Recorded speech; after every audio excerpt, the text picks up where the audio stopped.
Oh, yeah, good for you. No, I can't do it as hard as you can.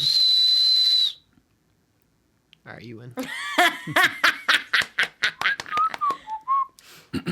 Hello, and welcome to the ScrubPod podcast, where me and my group of scrubs take a deep dive nice into our little tub of Magic the Gathering fun facts, trivia, conversation, and deck building ideas. Woohoo! Woo-hoo! Today, I am joined on the cast by the lovely, the one, the only, Derek Veruni. Thank you. It's great to be here. Shut the fuck up. And today, I'm also joined by my arch nemesis, Kara. Yay! Arch nemesis! Yay! So, how are you two doing today? Fantastic. Pretty good. How's Lorwyn Eclipse been treating y'all? Love it. 10 out of 10. Love it. I have not touched it ever since I bought it. Actually, I just touched the lands. I really like the lands. Fair enough. We put it in the rock opera. Which one? The rock opera. No, which card from The Lorwyn? crown. Oh, yeah. You know, there's a Kithkin crown that's really powerful that we've been enjoying. We put Hexing Sculpture in there too. I think there's some more stuff we can do with the changelings and choosing creature types. I just don't play a lot of typal decks. Fair I enough. want to build a fairy deck. Just out of context, we put Lorwyn in the rock opera. I built a rock opera deck. How is it a rock opera? It's a bunch of pretty ladies. And I have the main inspiration for why it's a rock opera is today I opened Starfield Vocalist, but with the woman, the pretty lady. Yeah. And, or I guess it's the anime art. And I opened that. And we were like, oh my God, rock opera. It's perfect. Nice. And so now it's a rock opera. Very cool. Yeah, we're trying to fit the vibe with pretty ladies entering the stage and capturing people's attention. I like themes. Yeah. And a rock opera is great. What's your favorite? Do you have a favorite rock opera? No. What do you mean, opera. no? I don't listen to rock opera. What, is Shrek a rock opera? No, that's a musical. I'm offended. After we named my D&D campaign of Starlight Express? Oh. It's my favorite rock opera. I like The Wall. Yeah. I don't listen to rock operas. Okay, you built a rock. Okay, I'm drawing the cultural appropriation line in the sand here. After this, I'm gonna make you listen to a rock opera, and you have to enjoy all of it. Can I tell you my reasoning after we named it after a rock opera? Yeah. Kara only plays decks if they have a gimmick in mind. For example, flipping coins, rolling dice, vampires. And you can only make her create a good deck if you give her a good gimmick for it. And it doesn't have to, the whole deck can't necessarily follow the gimmick. But if you convince her and gaslight her that it is and does, she will play the deck very happily, going, yay, rock opera. Oh my God, that's terrible. Why would you say that to me? Such a master manipulator move. Oh my God. It's okay, because you love the rock opera deck. It's I so still love good. it. Is a rock opera. You can't tell me that it's not. I told you so. It is. It is. I had rats. I had cats. You took apart cats. We never put I together took apart rats. cats. Yeah. Well, no, we built rats and we never played it. We built it though.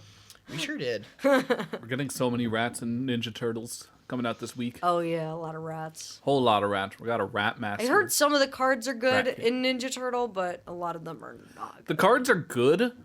It's just a matter of the flavor and the aesthetic is just not for me. There's a lot of powerful and cool cards in there. Like we're getting Master Splinter as an Esper Ninja. I was gonna say I was one of the excited for Master Esper Ninja Ninjas. cards is really, really good. Yeah. And there's a lot of Master cool Splinter. stuff. New Mono Green Spirit. We have 2 Mono Green Spirits, by the way, in this set. You should put those in your Mono Green Spirits deck. Why do you think I'm excited? Because they're going in your Mono Green Spirits deck. They're going in my Mono Green Spirits deck. The little frog butler that's a poison dart frog. You said Poison Dart Frog. Dirk loves Poison Dart Frog. That is one of my favorite cards. Yeah, the new Mono Green Spirit is almost a functional reprint of it. I still need that card from Lorwyn that's like the Bogle. How is it a functional reprint, may I ask? Yeah, so hold on. I love frogs. They're my favorite. I need to know this. Yeah, Frog Butler it is a 1 and a green 1/1 Frog Spirit with Death Touch, and you can tap to add 1 mana of any color, and you can pay 2 mana to give this creature reach until end of turn. It's just Poison Dart Frog, but like the activated gives it abilities and reach. keywords are backwards. Yeah. Poison Dart Frog has reach, and then you can pay 2 to give it Death Touch. But this one is the other way around. Yeah. Oh my god. Wow, the team is so creative. I know. I do love another frog mana dork I could put And into. I love the art of this guy. It's a frog wearing like a little waiter's outfit, and he has like the little French mustache. Oh my god, that's perfect. And he's carrying a tray of drinks with his big tongue. I love it. But yeah, no. The one thing my Mono Green Spirits deck needed was a lot more mana and a lot more faster mana, and this is perfect for it. Oh, I love that. It's my little guy. Love it. But I'm sure you're both wondering what I called you here today. Yeah. Yes. For those who don't know, I invited Derek and Kara here with the premise of a game show. And with that, so we're going to play a little bit of a game. A game. I'm gonna win. So, there's a lot of aspects in Magic the Gathering that a lot of people enjoy to varying degrees of excitement. And one of them we're going to focus today is on deck building. Specifically, naming decks. Magic the Gathering, for as long as the game has existed, has had names for decks. It's usually like blue-white control, red-green aggro, storm. They're named after usually colors, how they play, the mechanics about them. But a lot of formats, specifically older legacy, vintage Type 2, Type 1.5, other formats that don't exist anymore, some of them have weird deck names.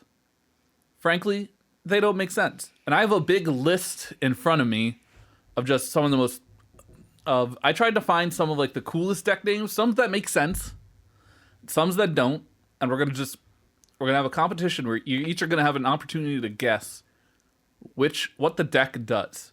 I'm gonna lose. And whoever gets it right, I think it's either you're both gonna get. I think some of you have the chance to get something right. I put in some easy ones, don't you worry. I think Derek will guess before me. What's Well- the second dog? No, I'm gonna give you guys one at a time. All right, and we're gonna start with you, Kara. Okay. So I'm going to tell you the name of a deck, and you have to tell me. You can give me one of two things, or preferably both. What colors it plays, or what the deck is trying to do, like what type of cards are in there. Okay. We're going to start with the first one I have right here. Burn. That's usually red-white, but it could also be just mono-red, Yes. right? This is mono-red. Yep. Okay. And it does damage. Yeah, that's as simple as it gets. Yeah. Yep. Yeah, it does damage. It's a traditionally mono red, but sometimes splashes for like white and like vintage specifically for like lightning helix, Yeah. or even like there's Mardu versions too. But it's all about doing direct damage to your opponents as fast as possible. The deck also has many names. There's also Sly, named after like one of the originators of the deck, or RDW, which stands for Red Deck Wins.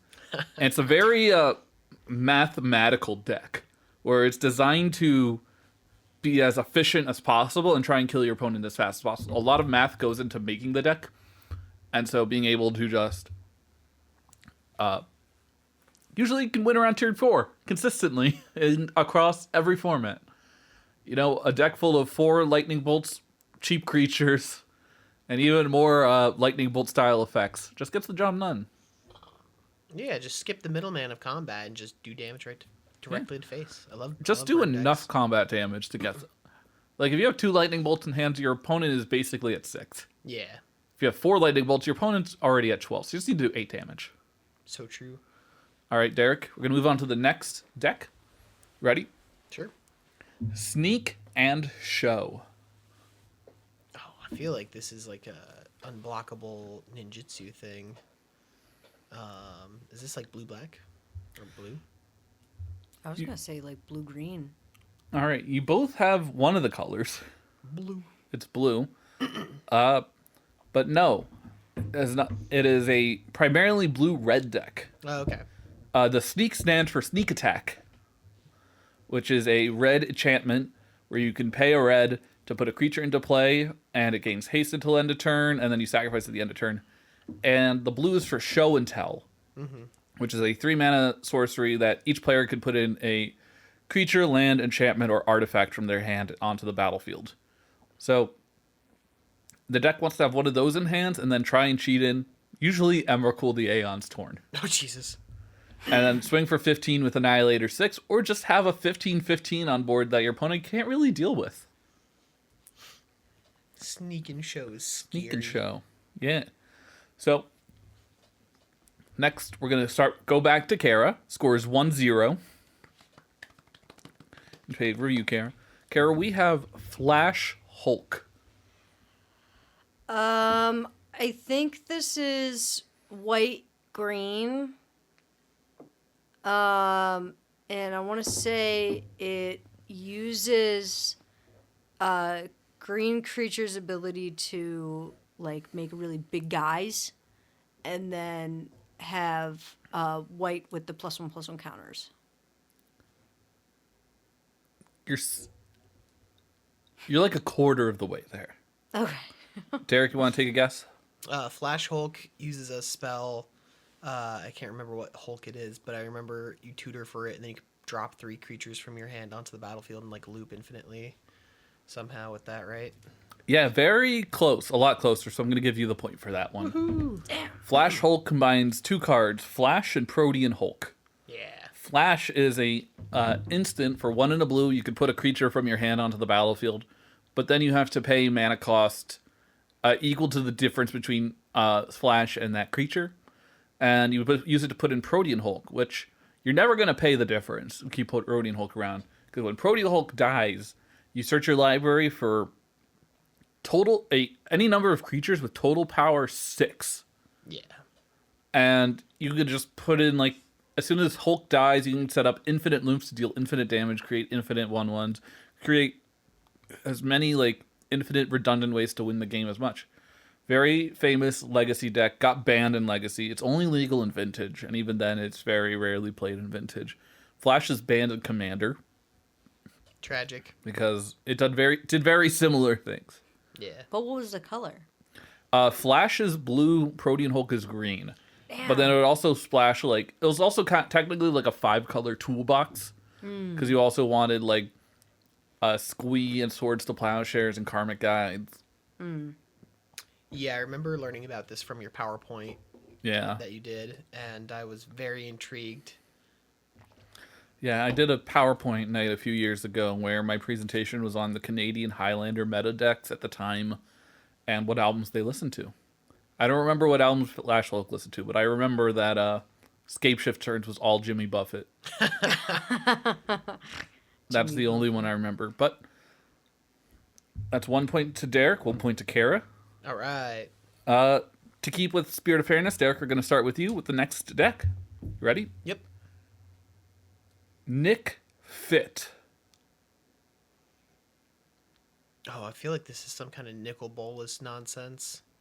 I don't know too many Nicks. I'm gonna go on a whim here and take a wild shot in the dark. What is fit? Fitness dick in my mouth. No, not that. Nicol Bolas dragging his balls across my face. No, not that.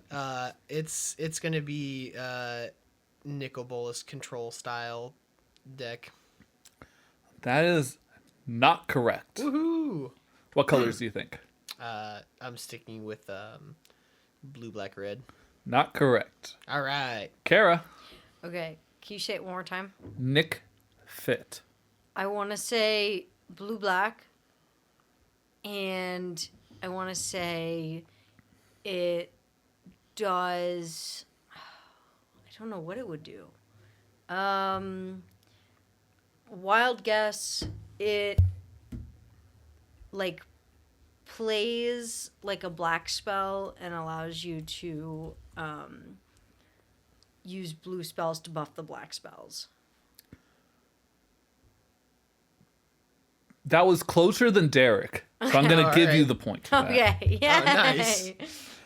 Like, we're going to take the idea of a game show very loosely here. This is just to give it a framework and structure. Okay. Yeah. Yeah. But Nick Fit is, first off, that was like that was the first hard one we got. Yeah.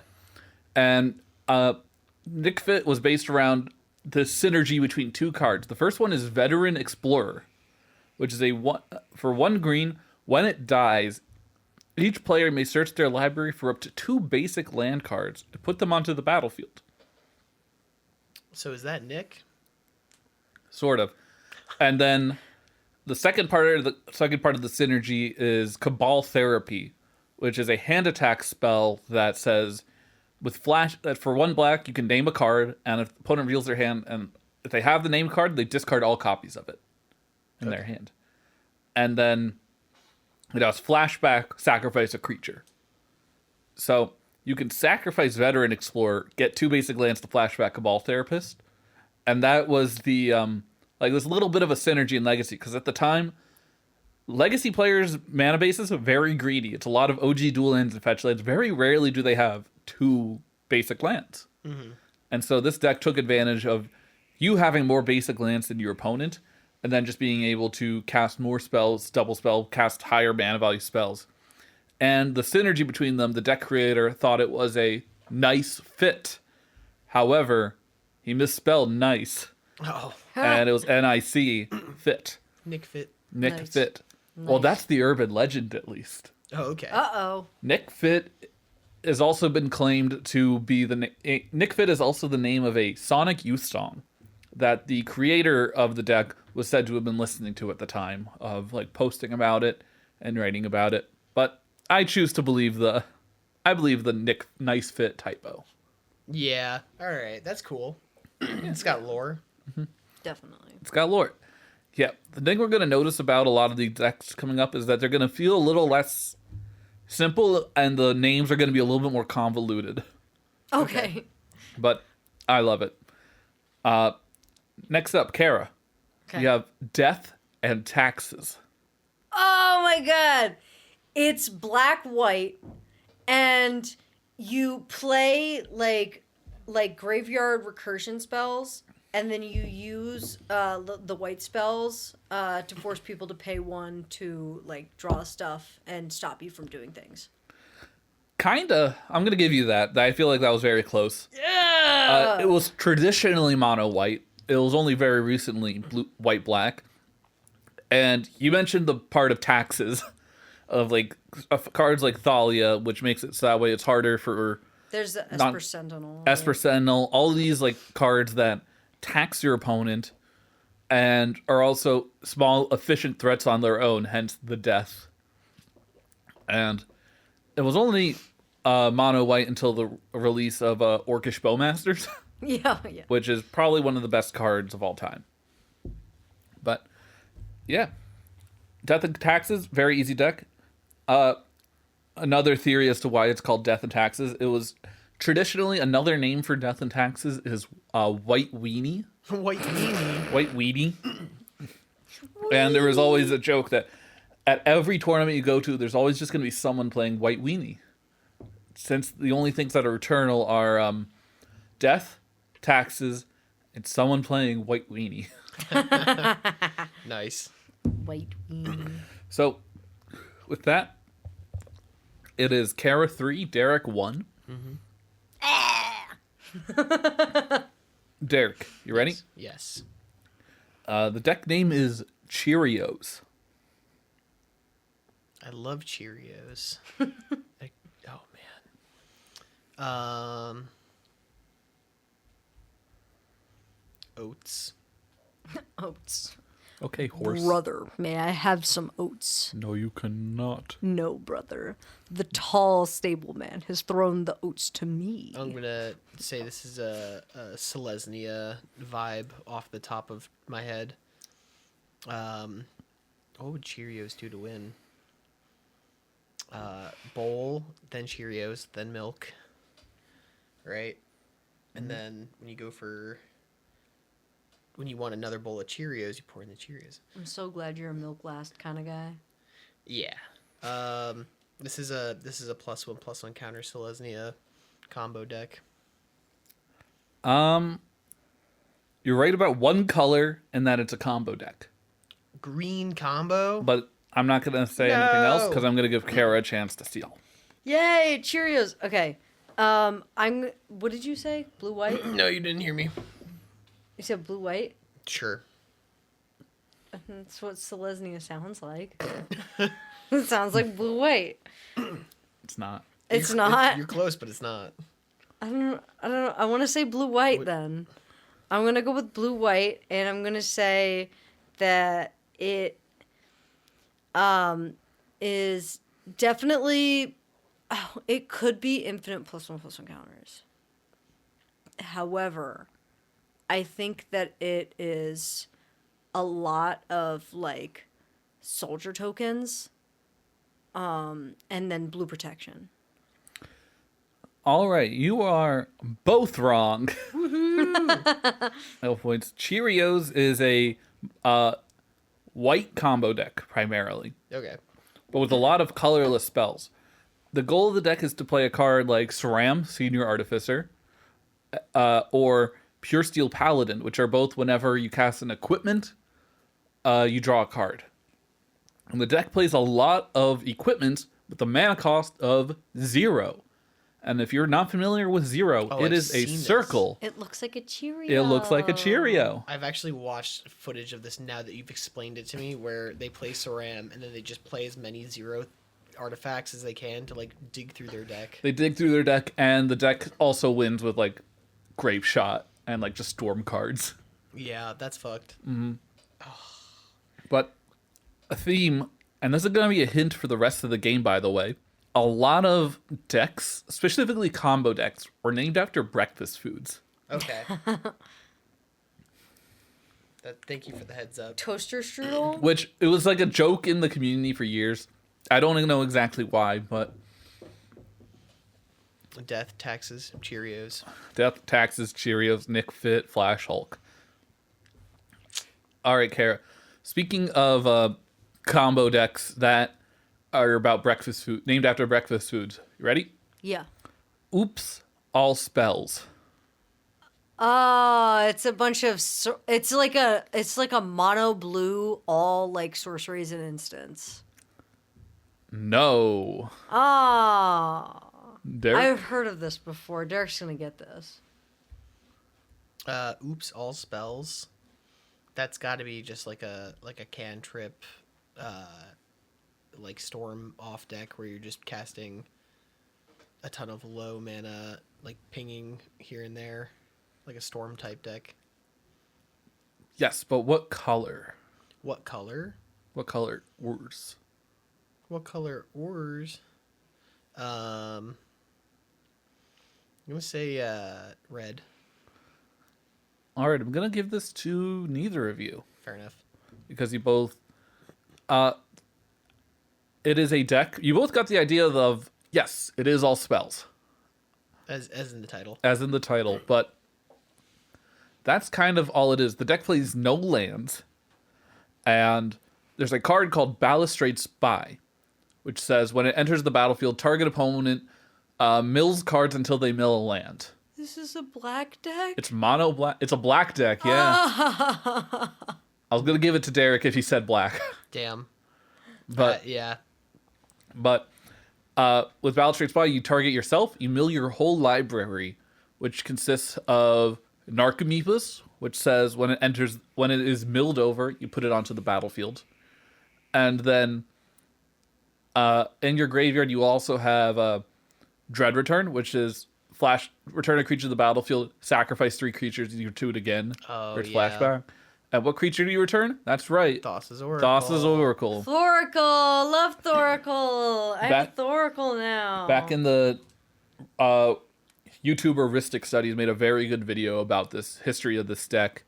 And the way that before Thassa's Oracle, the deck was so bad. Yeah. But like the way you do is you return like this angel that returns all humans from your graveyard to the battlefield. And you would turn Lab Maniac and Azami Lady of Scrolls. Which Azami is tap a wizard, draw a card. Oh, yeah. All right. And so that was the way to do it, but now it's a lot more slicker and efficient. And the deck became very unstoppable with the printing of modal face double cards, where the front side is a spell, back side is a land. Because that does not count as a land for Balustrade Spy. Yeah, that's sick. Yeah. Nice. All right, we're going to move on to the next deck, starting with you, Derek. Okay. Parfait. Parfait. Parfait. I'm thinking like mono green super ramp into some kind of like combo where you're just trying to drop everything from your library onto your board. No. No. I got it. She's got it. She's got it. It's stacks. It's white red stacks. White red stacks. Yeah. I'm going to say no to that, unless you care to elaborate a little bit more. If you can name me 2 cards in this deck. Oh, No hell shot, no, dude. I can't. You're the librarian here. Hell no. We are scrubs. I just like, I know it's stacks because parfaits have stacks. Mm-hmm. They have to have stacks. It's the only like essential part of a parfait is they have stacks. This isn't a stacks deck. It is a control deck, but it's not. It's less prison control and more just traditional control. But it is a blue-white control deck that uses the draw engine of land tax, which at the beginning of your upkeep, you search your library for 3 basic lands, put them into your hand, and scroll rack, which says you can put as many cards from your hand as on top of your library, and then draw that many cards, and then put the cards you wanted to put back on top. So you end up just shuffling away your basic lands and drawing fresh new cards every turn. You're basically drawing 3 cards a turn. It's terrible because I was thinking strawberry parfait and not blueberry parfait because there's so. This is just one of those decks that are named after decks that are named after breakfast combos. Gotcha. So I'm going to give that point to no one again. Fair enough. All right, Carrie, you ready? Yeah. The Rock. Oh my god. It's okay. So it's definitely colorless, right? But it's also I'm going to go with white. And it deals with having a lot of mana rocks. And you use those mana rocks to cycle through your deck with the pay whatever and cycle. No. Aww. That was Good a effort. good guess. But ultimately, no cigar. Damn. I'm thinking like the Boulder, like Dwayne the Rock Johnson, but this has got to be like an. This is an deck. older set. This does not have anything to do with the boulder feels conflicted. Andy, is it a deck where it's a control style, but you have one guy that you're just trying to beat everyone down with? No. All right, that was my guess. All right. The Rock is arguably one of the first mid-range decks. Okay. It is green-black mid-range. And it has a lot of just... The deck was just a lot of cards that were just kind of good on their own and scary on their own and could win the game on their own. It was less synergistic and more... I win. Listen, I'm just going to play a threat, and if you don't deal with it, I'm going to run away with the game. I play good card. Yeah. Get fucked. Exactly. And the reason it is called the Rock is because of a card called Phyrexian Plague Lord, or Phyrexian Rager. One of these Phyrexian guys looks like he's doing the same pose as Dwayne the Rock Johnson's iconic pose. Okay. And the deck also played Deranged Hermit, which is a spell when it enters, you create 4 squirrels, and those were his millions. I need to see So it was this. the Rock and his millions. I need to see this rock card. Rock card. I need to see him doing the rock pose. All right, nobody got that point. If I said he does Dwayne the Rock Johnson, would you have given me the answer? I would have considered it more. Okay. Heard. I seriously would have considered it a lot more. But that deck's very fun. It's a very popular deck in pre-modern right now. It's just one of the most consistent If you can't beat, it's like the break check deck, you know. It's like if you can't beat this, your deck's not gonna be like doing too well. Cool. But Derek, next up we have Mud. Mud? Mud. Is that an acronym? I'm not gonna answer that question. Oh, it might be. But to answer your question, no. This is like a reanimator, like graveyard playing in the mud deck. No, it is not. Well, all right. Kara? Rakdos. I feel like it's definitely Rakdos. I want to take a wild guess at what it would be, but I don't know what it would be. Take your wild guess. I want to say it's like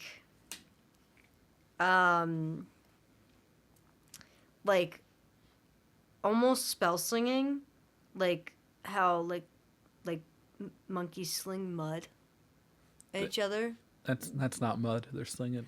I'm just saying. Well, they definitely sing shit too, but I'm just saying, like as a whole, monkeys be slinging shit. Monkeys be slinging shit. And I think that MBSS.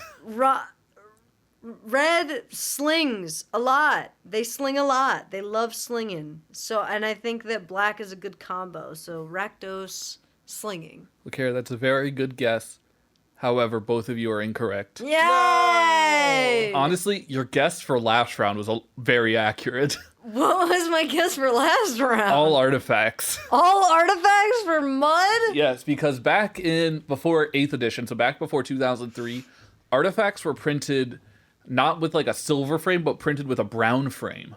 Oh. Like old artifacts are printed with like a brown frame. And so playing a deck that was all artifacts was called mono brown. Oh. And it just kind of looked like mud. Shit, man. They should have kept purple.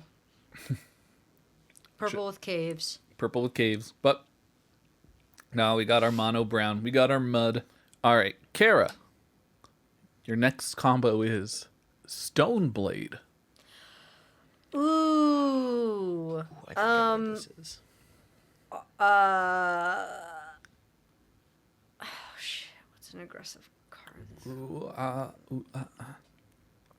Rakdos Artifacts. Rakdos Artifacts. They got a lot of swords. You're just combining your last two guesses together. Kind of, but they have a lot of swords in Rakdos. That's not wrong. It's not wrong. And I'll give you the point, unless Derek gives me a much more clearer answer. Stoneforge Mystic. Mardu with swords of Feast and Famine and other such swords of X and Y. Yeah, Derek gets that point. That is Yeah. nail on the hammer. Oh. Yeah, it's Stoneforge Mystic and whatever the best sword is at the time. Yeah. Whatever the best equipment. Back when it was in Standard, it was Sword of Feast and Famine. And then eventually it became in Legacy. This is my Legacy deck. I play like an Esper version. And I was like Force of Will and Orcish Bowmasters, and I put in like Cauldron Complete or Batter Skull, which are both equipment with living weapon. Oh, okay. So like they're alive and they're just cheap, efficient threats that I just protect. It's not the best deck, but it's a fun deck. Cool. But the scores right now are Kara 3, Derek 2. Bringing it back I'm winning. for now. Derek, you're starting us off this round. Okay. Are you ready? As ready as I'll ever be. Check pile. Oh, this is Czechoslovakian 4-color, everything but white. Right? That's correct. Yeah! That is nail on the hammer. Woohoo! Rude.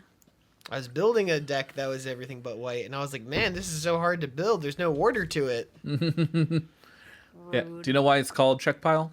Because it was the best cards the Czechoslovakian people would use. Yeah, it was just the decks. A lot of Czechoslovakian Legacy players were just playing this deck that was just 4 colors. It was like, yeah, I play Dullar's Secrets, Lightning Bolt, and Force of Will, and just all Thoughtseize, and just all these like mid-range control cards. It's a very cool mid-range, very fun mid-range deck. I lost my lead. You did. It's now tied 3-3. But Kara, you're up right now. You have a chance to take back the lead, okay? Oh no. You got this. I believe in this. you. Be confident. Okay. Confidence is key. All right. Give it to me, Andy.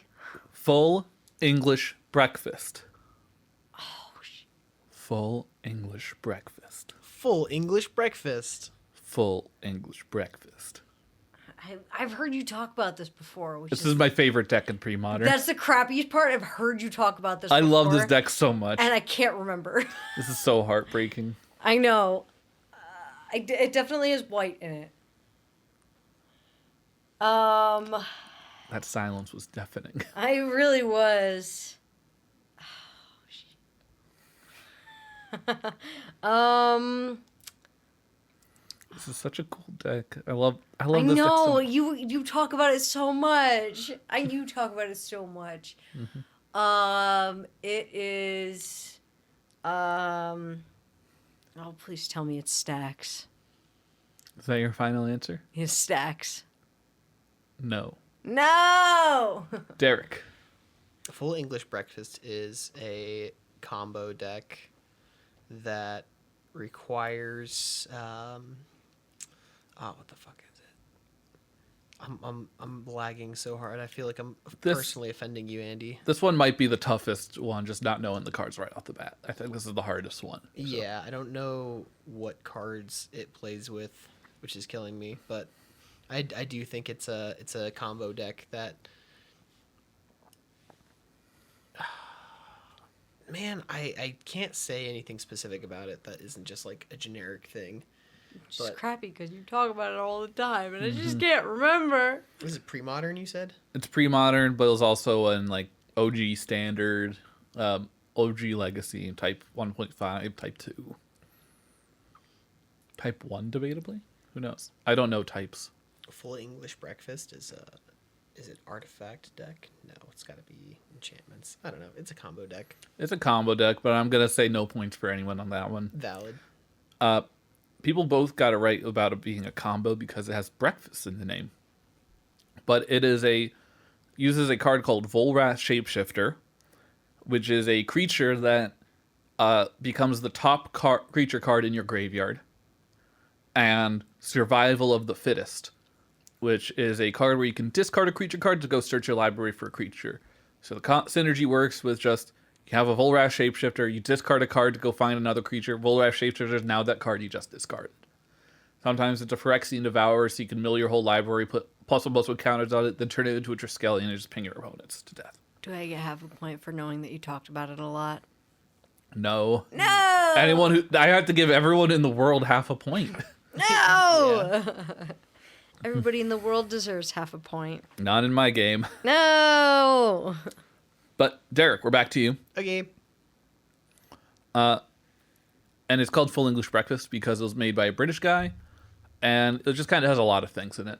British combo deck. But we're moving on to another breakfast, Cephalid Breakfast. Oh, this is where you're like drawing and discarding and using cephalids to like filter through your library. I couldn't tell you exactly how it wins, but it is a cephalid combo deck. Probably like blue splashes of black and maybe another color here or there. That's very close. I am prepared to give you the point, unless Kara could tell me a little bit more. Uh-oh. It's like, the card is like, it's like a mill card. So that way you can like Yeah? mill through your library Uh-huh. and like, pull the card that you want. What would be the card that you want? It's a cephalid. Maybe, maybe not. I don't know what the card is called, but I know what the card is called. That's the hard part. Is it something with flashback that you're thinking of? Yeah, I think so. It's like, I have it in my collection, which is the worst part, and I just can't. Otherworldly gaze. I'm just kidding. No. What? Nah. It's in my collection, and I can't think of the name. What would the win con be in a deck that has no lands? No cards left in the library. Thassa's Oracle. Thoracle! I'm going to give you both a point for that one, because you both were very close. All right. And I was trying to feed it to Kara. But, yes. The deck uses the synergy of Cephalid Illusionist, of whenever it becomes the target of a spell or ability, you mill 3 cards. And you use a card called Nomad's Encore, which has a 0 mana ability to target a creature. Doing that, you can mill your entire library. You mill over Narcomoebas. You use Narcomoebas to flash back Thassa's Oracle, and you win the game. The deck got really interesting with the printing of your 2024 Bird of the Year, Nadu. Oh, yeah. Where it's just like, you could play band. I was playing a little bit of band Cephalid Breakfast. Deck sucked. Deck was bad. Mm-hmm. But then there's better Nadu decks. Nadu was made for Commander. It was made for Commander, and it broke everything. Yeah. Banned in Legacy, banned in Modern. He's It's banned legal in Vintage. Commander, too. Banned in Commander, yeah. I bought so many Modern Horizons being like, oh man, I can't wait to get Nadu and actually win at the game. And then I didn't get a single Nadu. And then I banned him. And then I saw him in the dollar bin. And I was like, oh my God. How the mighty have fallen. I love that bird so much. Yeah. Birds. Yeah, my bin chicken. That's what I call him. Bin chicken. Yeah, it's my bin chicken. Bing chilling. Wizards of the Coast, when are you going to make a Esper Spirit Bird for Andy? For me, we have Esper Rat Ninjas. It's about time. Spirit bird. Andy deserves them. I deserve Andy it. deserves the bird spirits. I deserve bird spirits. We have plenty of bird wizards. Give me bird spirits. Oh, yeah. All right, Kara, Okay. you ready for your next deck? Yes. Raisin Bran. Black, white, graveyard. I'm pretty firm on that answer. That is incorrect. All right. Derek? I can see the sun being a symbol for Raisin Bran and with white. But what is Raisin Bran if not 2 scoops? Where you want people to scoop and you want to make their life miserable. So you create a stacks deck that's so abhorrent that they scoop twice. I love your train of thought. I love your thinking. Not correct. Raisin Bran is also called Allurin Combo. Okay. Allurin is an enchantment that says creatures with mana value 3 or less can be cast for free and have flash. Oh. And so you play a lot of just cheap creatures that bounce itself back, like Cavern Harpy. Traditionally, it's with Cavern Harpy and like back in the olden days, but now you win with a Sirak from the Dungeons and Dragons set. Yeah, you infinitely bounce him, right? And then Yeah, you get stuck he, in the dungeon. Yeah, when he enters the battlefield, if you haven't completed the dungeon Tomb of Annihilation, he goes back to your hand. But when he enters the battlefield, you venture into the dungeon. And a loophole with that is you don't have to decide to go through the Tomb of Annihilation. You can go through any dungeon, actually. And so you go through the Lost Mines of Phandelver infinite times, that just drains your opponent out. Yeah, It is cool. doing some good work in Legacy right now. Like, it's on a little bit of an uptick thanks to like a formidable speaker. Raisin Bran does have fiber. It will drain you. Not gonna lie, I have no idea why it's called Raisin Bran. I spent hours into research on this. But it drains you. It's Raisin Bran. It makes you scoop. Makes you scoop. All right, no points for that. Derek, Okay. Ant. Anthony Ant. Anthony Ant. He's Ant. flame retard Ant. Hi everyone, Anthony Ant here. Internet's busiest magic deck. Wearing my yellow flannel sleeves. Ant makes me think of somebody who is tiny, who lifts more than lifts things that are much bigger than them. So I'm gonna say this is like a prowess little one guy deck where you're doing like Monastery Swift Spear, where you throw out like a low threat and then you pump them up. No, sorry. That is a deck. It's called Muscle Wizards. Muscle Wizards. But that's not this deck. It's not the Ant. Is it? You know what? What do you think, Kara? What do you think, Kara? I'm pretty firm on mono red with protection because Anthony Ant is flame retardant. I don't think that's it, but I like your answer. I like your style, kid. Yeah, that is. Both are incorrect. No one gets the point there. Yeah. All right. ANT is an acronym for ad nauseum and tendrils. Ooh. So ad nauseum is a 5-mana instant where you can reveal the top card of your library and you lose life equal to its mana cost. You put that card into your hand. You may repeat this process as many times as you like. So you can put in a bunch of just like 0 mana spells, cheap spells like rituals, and then it's a storm deck. Okay. So your goal is to just cast a bunch of little spells, put your whole deck into your hand, cast a bunch of little spells, get so much mana, get up your storm count, and then just cast Tendrils of Agony to win the game. Cool. Very simple. Very simple. Yeah, it's simple. Very. Yeah. All right. Kara, Yes. by the way, we are entering the final 5 I have here. Oh shit. All right. Time to lock in. Yes, and it's currently tied up Kara 4, Derek 4. 4-4. 4 for 4. 4-4. Wendy's 4 for 4. They should bring that 4 for 4. back. Need the Wendy's 4 for 4. I'm not doing the $5 biggie bags. Nah, 4 for 4. All right, Kara, your deck name is Tin Fins. Blue colorless. With Merfolk and colorless artifacts. Nope. No. Yeah.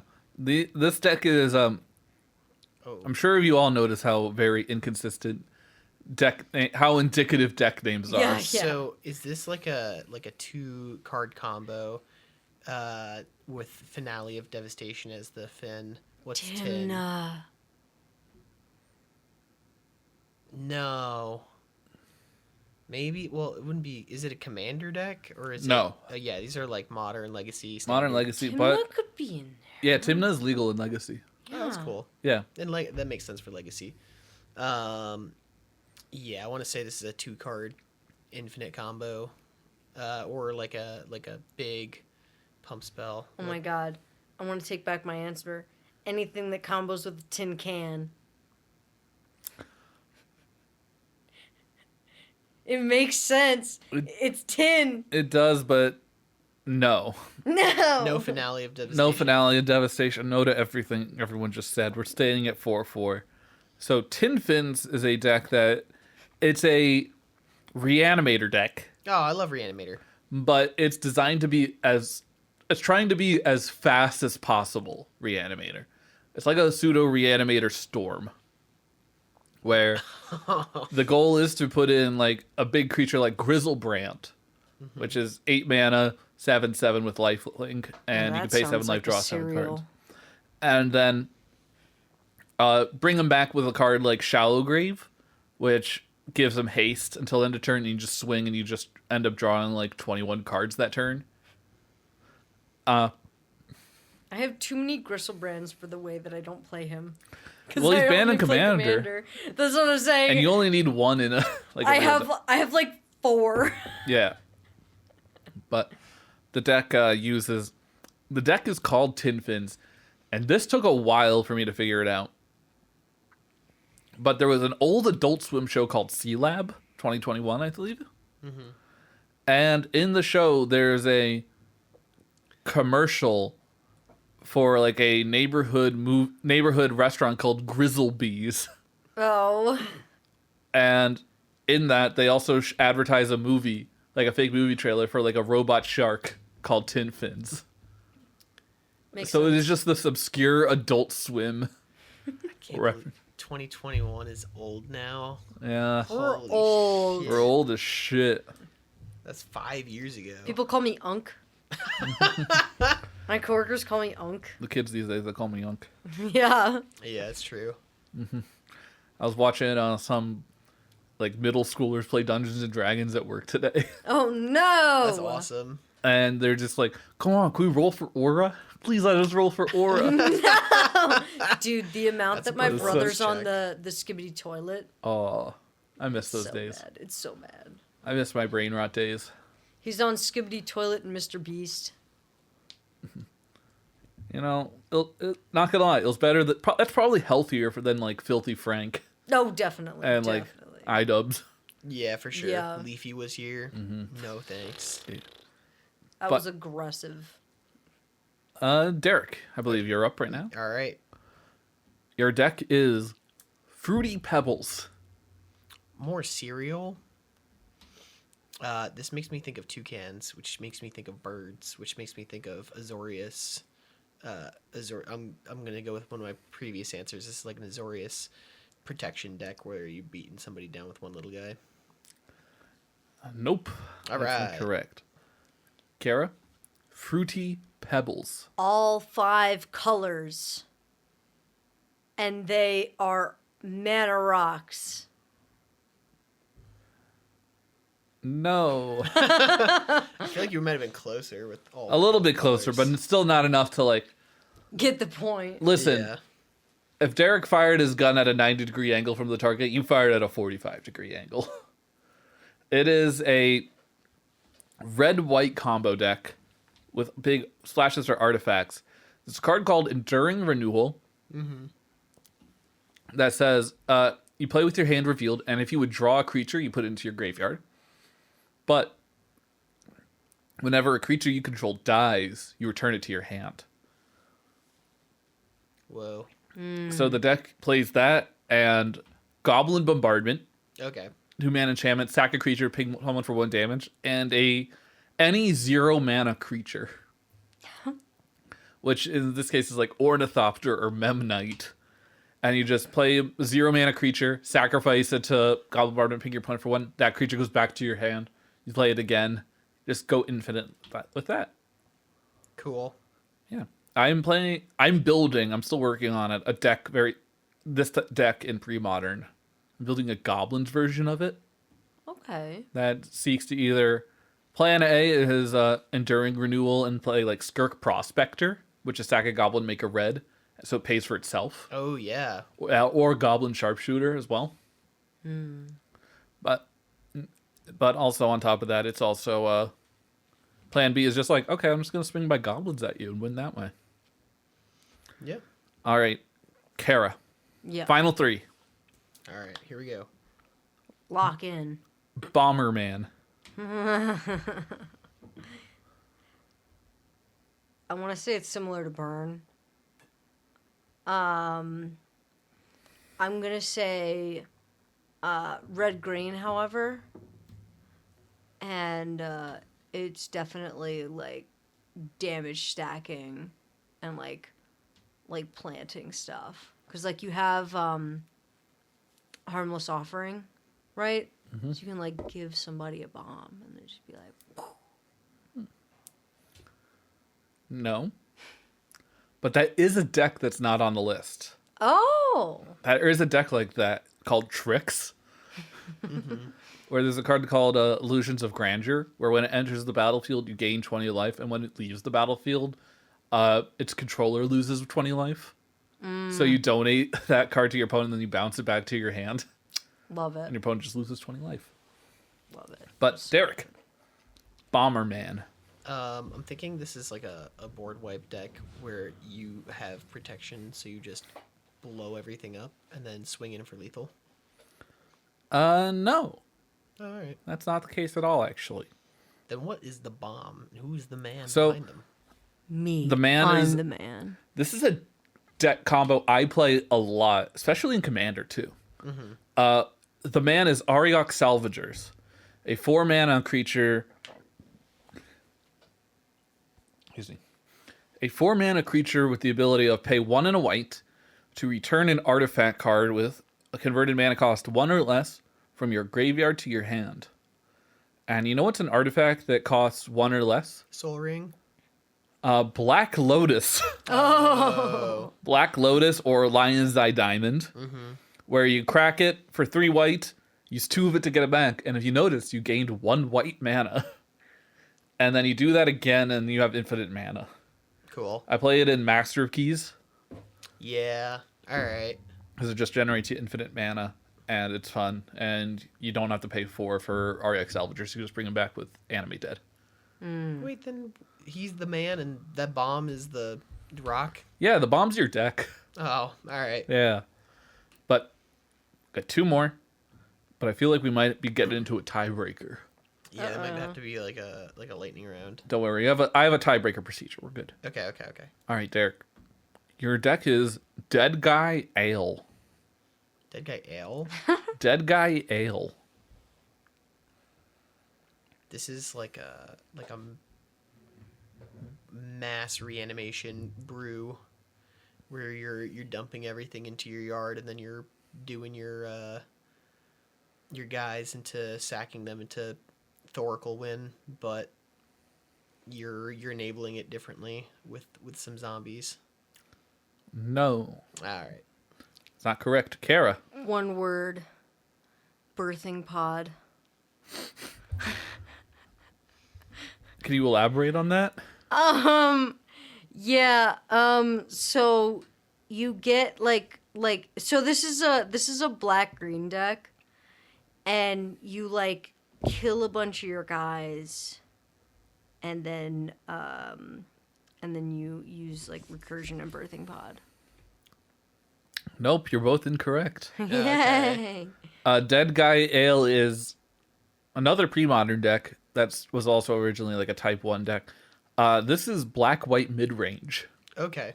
So it plays cards like Dark Ritual into Hypnotic Spectre, as well as Geralf's Verdict, Withered Wretch, Exalted Angel. It's just efficient threats with efficient removal in black and white. You got your Swords to Plowshares, you got your Smothers, you got Duress. What more can you ask for? Cool. All right, Kara, this is the last one I have. Okay. Iggy Pop.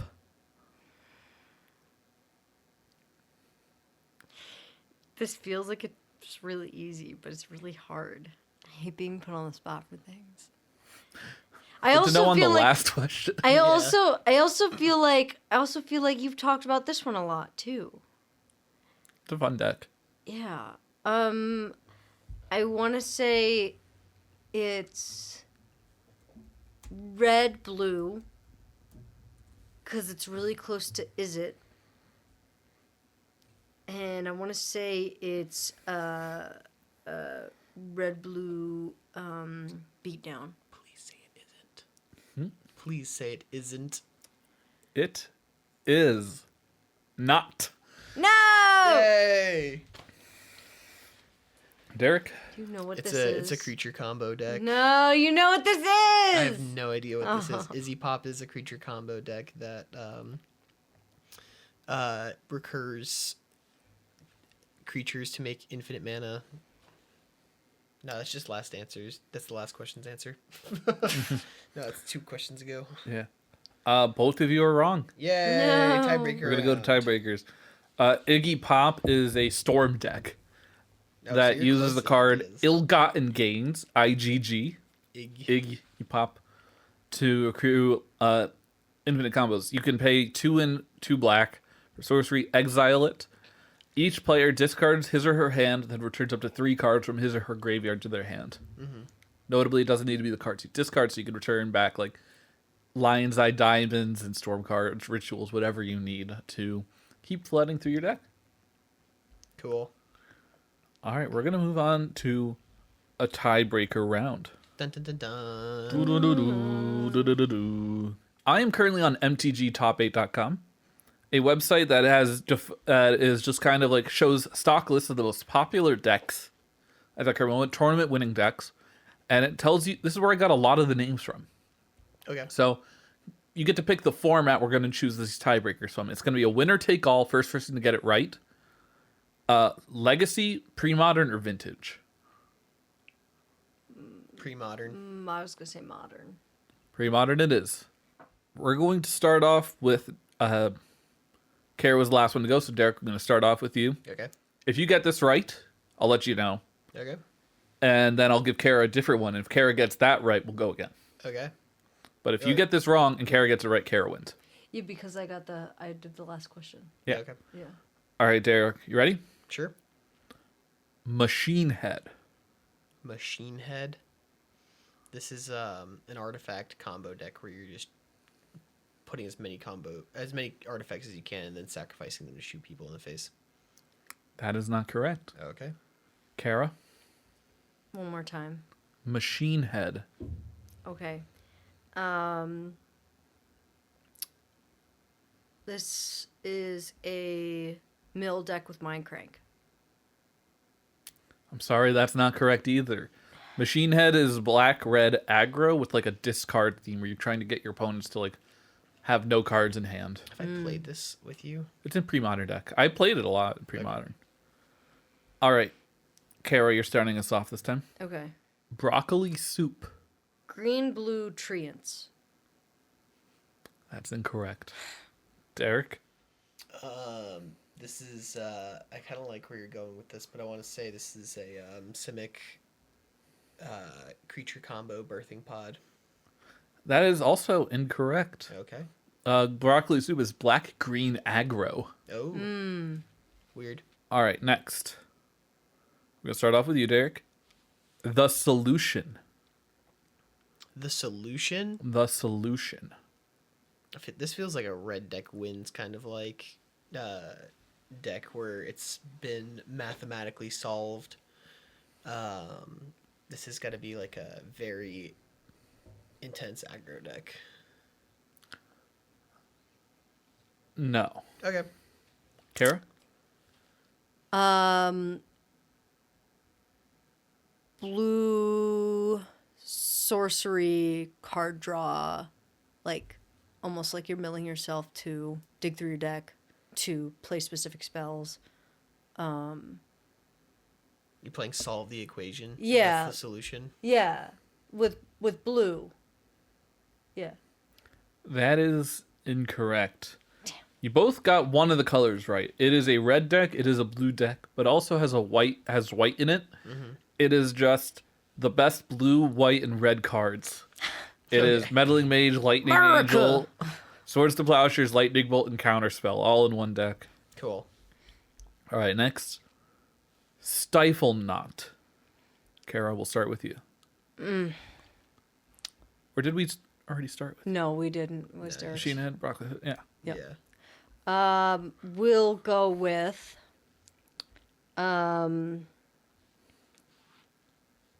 green and colorless artifacts. And what was the name again? Stifle Knot.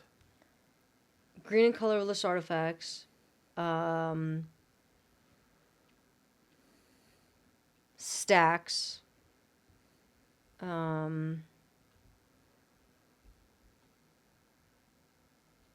want to say like it's got like +1/+1 counters. No. Derek? This is like a stacks deck. Stifle's a counter spell that's trying to like counter your rocks, right? Like your Lion's Eye Diamond and stuff like that. So I feel like this is a control deck that has a big bomb. And so you're kind of like mid-ranging around that big bomb. Ladies and gentlemen, we have a winner. No! It is Derek. No! No Dreadnought. That no was Stifle. close. Yes. So Stifle is a one blue instant counter target triggered ability. Yep. Triggered or activated ability. Okay. And Phyrexian Dreadnought is a 1-mana 12/12 with trample. That says when it enters the battlefield, sacrifice creatures with power 12 or greater. A total power 12 and then he enters the battlefield. So he enters the battlefield, with that trigger goes on the stack, you stifle it, suddenly you just have a 12/12 for 1 mana. For 2 mana. Essentially 2 mana, yeah.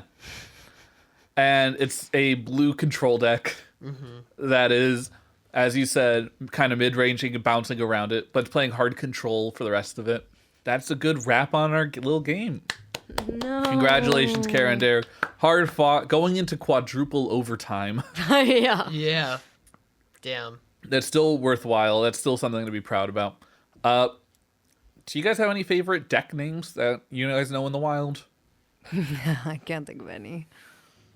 Um, I'm sure something called like biscuits. I do like cephalid breakfast and English breakfast, just because an English guy made it. Check pile. Yeah, check pile. I tried to take my best check cards, but yeah, that was the only one I really truly knew when you said it. And I was like, oh yeah. Yeah. I would have won if you didn't know that. You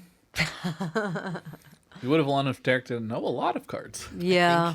Andy wins because we both lost more than we won. Well, a lot of these I did have to look up and just make sure I got the names right and stuff like that. And all these decks, very fun, by the way. If you heard a deck that's like, oh, maybe I should try that out, build it like in either a proxy it out in Legacy, Pre-Modern, Vintage, Modern, kitchen table where you just hang out and just play with your friends, just random Magic decks. Or this is going to be the subject of another episode of the podcast. Porting decks. You can always port one of these decks to a format you do play, like Commander. Porting is basically just, hey, I like this deck that I've heard about in Magic history. I want to play it with this same strategy, but in Commander. Or in Canadian Highlander. Or it's a pre-modern deck. How do I play this in Legacy? Or, hey, I'm playing a standard deck. How do I kind of play this in pre-modern? Okay. So yeah, you have to replace the cards that are banned and so on and so forth. Yeah, replace the cards with a band without sacrificing the strategy in the heart of it. Yeah. Upgrading, downgrading, figuring out what's the closest card to Force of Will in pre-modern. Oh, if you could stifle that lower win card with entering with -1/-1 counters on it. Yeah. Yeah, that'd be good. Well, what people have been doing there's a combo with it, I believe. Yeah, because there's that one spell from Modern Horizons where you counter activated ability or a colorless spell. Yeah. Consigned to memory. Yeah, I don't know if that does triggered abilities too. It does. It does triggered abilities or colorless spells. Oh, so yeah, if entering causes the shadow, whatever it's called, to put counters on it, you could hypothetically 2 mana have a 12/12 or whatever it is, 13/13. Yeah. You can do that. 7/7, but Oh, okay. Yeah, I just don't remember. it's also you just play a lot of fetch lands. Yeah, Yeah. that's true. Uh, Both is good. I thought there was something with like you can have it become a copy of Superior Spider-Man. And Oh, Superior Spider-Man becomes it, and that's in standard. And it's just a 7/7 ahead of curve. yeah, that makes sense. Yeah, but thank you two so much for playing this game with me. Lovely game, Andy. Thank you for having Lovely us. Game. I always love talking about names of decks and why we name these certain decks, and this entomology, which is the study of insects, really fascinates me and is a really cool part of our Magic the Gathering little community. And so, thank you so much, listeners. Hopefully, you guys learned something fun from this. Got to see Derek and Kara struggle through about 70 minutes of fucked up Andy game show. Yeah, we need to get better at naming Magic decks, guys. You guys should study up, because we'll probably if this does well, I'll end up bringing it back. All right. Fair enough. But dear listeners to this, please leave the name of your favorite Magic deck in the comments down below. Send this to your friend and have them tell me their favorite Magic deck in the comments down below. Please like, subscribe, share, train your cat to watch this video on loop, build your AI chat robot to just loop this video on repeat, and then when you come home from work, beat that AI chatbot to death with a hammer, and then sit down and watch it yourself just to do it all again the next day. Don't worry, Andy. I'll make my cats watch. Thank you. Yeah, Scott's got goblins to do that for him. Yeah. Please make sure your cats and your goblins all watch on separate Goblins- devices so that Goblins way are better than AI. Yes. And here, just to remind you, no goblins were harmed in making this podcast, but a lot of AI was. Yes. And most importantly, listeners, we love you. Love you.